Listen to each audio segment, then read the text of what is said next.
Stephen Covey repackages ancient wisdom, modern psychology and 20th century science and wraps the mix in a distinctively American can-do program of easy-looking steps calling mostly for self-discipline. The result is a worthwhile manual for self-improvement, although some readers may find the prescriptions easier to agree with than to act upon. Take Away's focus on developing character, not personality. You are what you habitually do, so adopt productive habits. Excellence is a habit, not an aptitude. You are free because you can determine how you respond to circumstances. Choose sound principles: integrity, dignity, quality, service, patience, perseverance, caring, courage, and endeavor to live by them. Write a personal mission statement to clarify your principles and set your goals. Think of what you want people to say about you at your funeral, try to deserve it. Build trust in your relationships. Balance the attention you give to each of your roles. Allot your time to attend fairly to each of your responsibilities and relationships. Understand that you have the ability to improve your habits and your life. Summary: 7 habits. The 7 habits of highly effective people are: they take initiative. Be proactive. They focus on goals. Begin with the end in mind. They set priorities. Put first things first. They only win when others win. Think win-win. They communicate. Seek first to understand, then to be understood. They cooperate. Synergize. They reflect on and repair their deficiencies. Sharpen the saw. Much of the business success literature of recent decades focused on developing a good personality. This emphasis is misplaced. Developing a sound character is more important and more productive. Your personality can emerge naturally when your character is rooted in and formed by positive principles. Forcing yourself to display a personality that is inconsistent with your character is like wearing a mask. It is deceptive, manipulative, and ultimately destructive. In fact, until we take how we see ourselves and how we see others into account, we will be unable to understand how others see and feel about themselves and their world. To develop a sound character, you need a sound paradigm, a solid new way of seeing things. Before the theory of germs established a new paradigm, for example, surgeons didn't wash their hands. When patients died of infections, no one understood why. Sterile operating rooms came about as the result of a new paradigm, a new way of seeing how disease worked. Principles are guidelines for human conduct that are proven to have enduring, permanent value. Today, many people have a deterministic paradigm. They believe that their genetic makeup determines how they will act, or that their parents' failures permanently weakened their own chances and formed them irremediably, or that their environment or experience have curtailed their freedom to change. In fact, determinism is a paradigm. To forge a strong character, abandon determinism and accept a paradigm of freedom. This new paradigm allows you to see that you can change, that character is a habit and that a habit is what you do consistently. If you act consistently in a new way, you will form and become a new, improved character. Certain basic principles and values make people more effective. They are fairness, equity, integrity, honesty, human dignity and worth, excellence, a spirit of service, patience, perseverance, nurturance, caring, courage, encouragement, and the can-do attitude that recognizes boundless potential. The person whose character grows from these classic principles is a leader who, having mastered him or herself, can inspire and help others. Character as habit. As Aristotle said, we are what we habitually do. To develop the habit of acting on these principles, you must understand what you want to do and why you want to do it. Develop skills, become able to do it. Desire, you must want and will yourself to do it.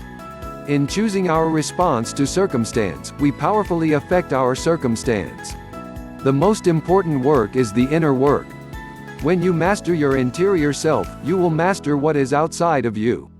Many people mistakenly concentrate on production, on making a measurable, visible difference in the world outside. They neglect production capability, the source of power that makes production possible. They are like the fellow who runs several hours a day and boasts of the extra years he'll live but neglects to notice that he is spending all of his extra time running. He may gain extra years, but he won't be able to do anything more with them, and the time he spends running might better be spent developing deeper relationships with his spouse, family and friends. Habit 1. Be proactive. Highly effective people take the initiative. They are proactive. They don't impose limits on themselves that prevent them from acting. They recognize that they have the freedom to determine the kind of character they will have because they can decide how they will act.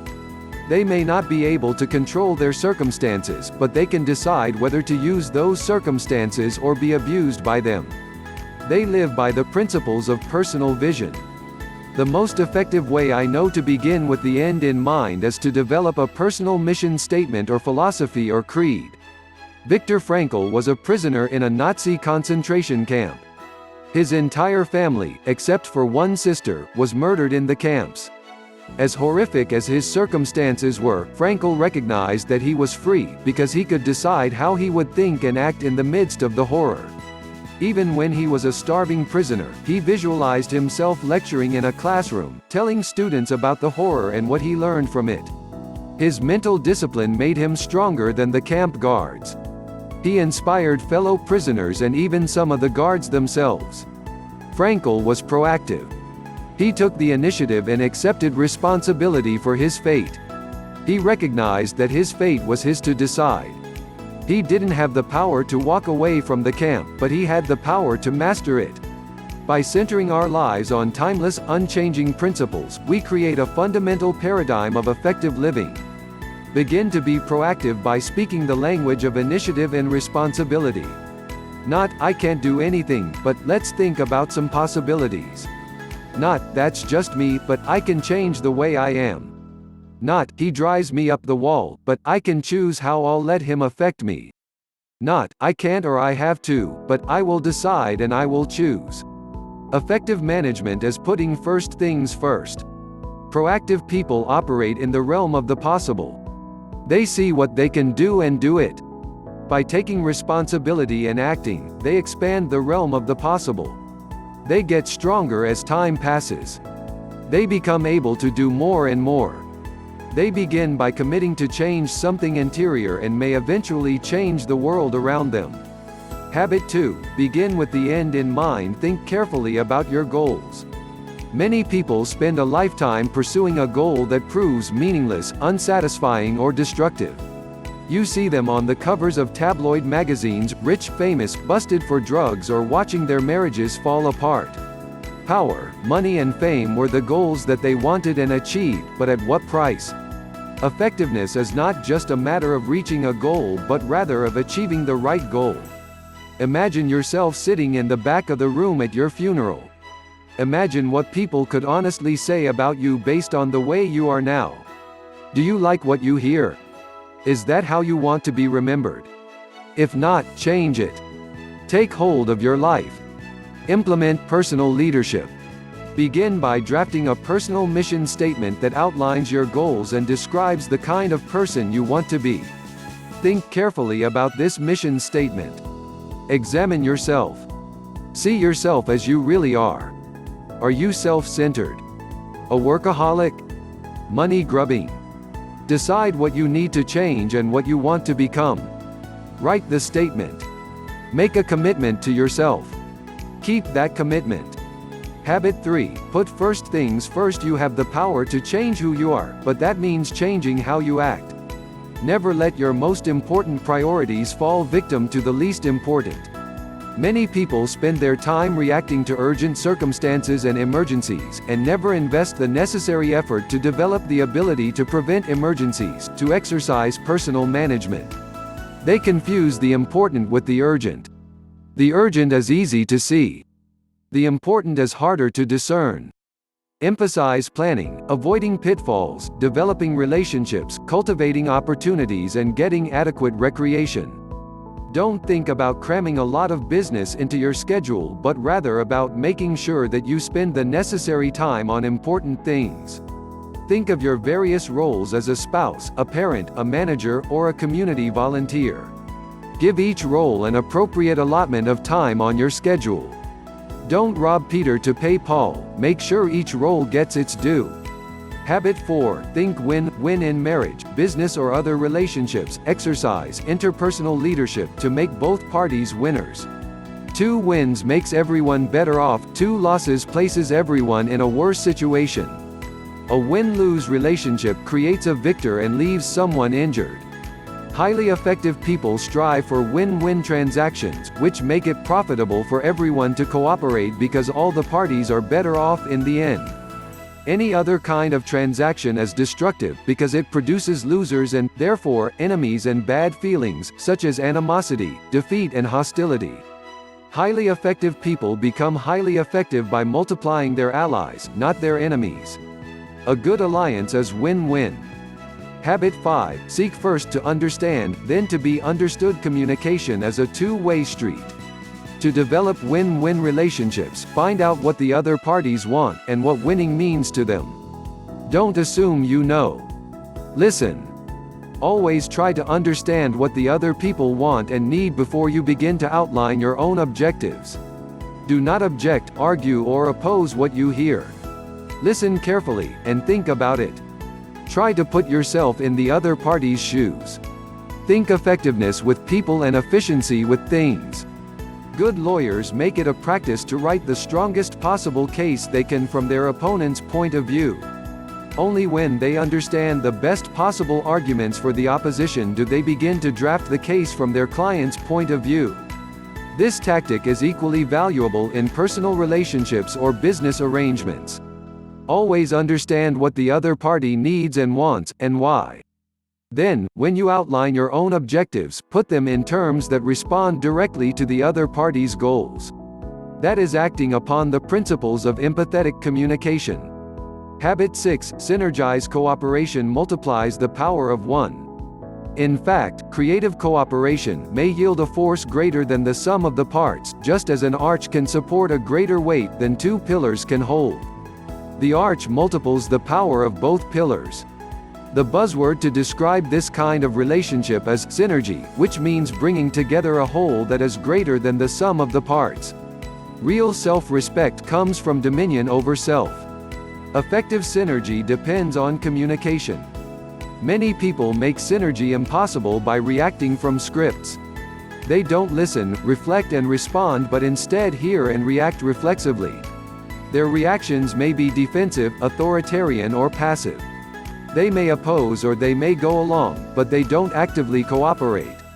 Cooperation and communication are the 2 legs of a synergistic relationship. Listen, reflect, respond and actively cooperate. Habit 7. Sharpen the saw. In an old yarn, a man is sawing a log. The work is going slowly and the man is exhausted. The more he saws, the less he cuts. A passerby watches for a while and suggests that the man should take a break to sharpen the saw. But the man says he can't stop to sharpen the saw because he is too busy sawing. A dull saw makes the work tiresome, tedious and unproductive. Highly effective people take the time they need to sharpen their tools, which are, in fact, their bodies, souls, mind and hearts. It's time for self-renewal. Effective people take care of their bodies with a program of exercise that combines endurance, flexibility and strength. It's easy to plan such a program, and you don't have to join a gym to implement it. Effective people care for their souls with prayer and meditation, if they are inclined to a religiously grounded spirituality, or perhaps by reading great literature or listening to great music. Never neglect this spiritual dimension, it provides the energy for the rest of your life. Most people do not listen with the intent to understand, they listen with the intent to reply. Mental repair may mean changing your habits, such as the habit of watching television.